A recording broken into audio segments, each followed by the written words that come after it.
ప్రజా తెలంగాణ టీవీ న్యూస్కి స్వాగతం.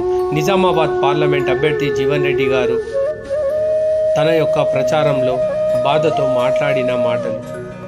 నా బలగం నిజామాబాద్ నియోజకవర్గం ప్రజలే అని, ప్రజల రుణం తీర్చుకునే అవకాశం ఇవ్వండి, దయచేసి నన్ను మీ బిడ్డగా ఆదరించండి, ఆపదలో ఉన్నవారిని ఆదుకుంటా, మీ సేవలో ఉంటా అని చెప్పడం జరిగింది. నియోజకవర్గ ప్రజలు తమ బిడ్డలే అని తెలియజేయడం జరిగింది. 4 దశాబ్దాలుగా ప్రజల సమస్యలను పరిష్కరిస్తున్నా అని తెలియజేయడం జరిగింది. ఎన్నికలలో కొట్లాడి అలసిపోయిన ఇంకా ఓపిక లేదు అని తెలియజేయడం జరిగింది.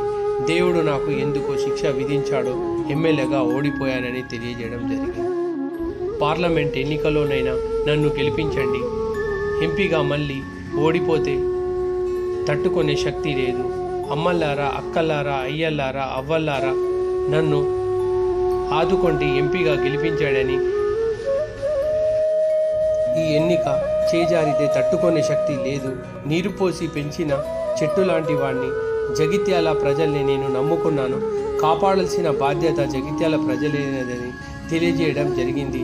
నిజామాబాద్ పార్లమెంట్ అభ్యర్థి జీవన్ రెడ్డి గారు మంచంలో పడుకున్న ప్రజలకు సేవ చేస్తానని, ఎవరికి ఏ ఆపద వచ్చినా ఆదుకుంటా, కడుపులో పెట్టుకొని చూసుకుంటానని చెప్పడం జరిగింది. జీవితంలో చివరికి చేరిన ఆడబిడ్డలు అండగా నిలిచి ఆశీర్వదించండి, ఎంపీగా గెలిపించండి అని జీవన్ రెడ్డి అభ్యర్థించారు.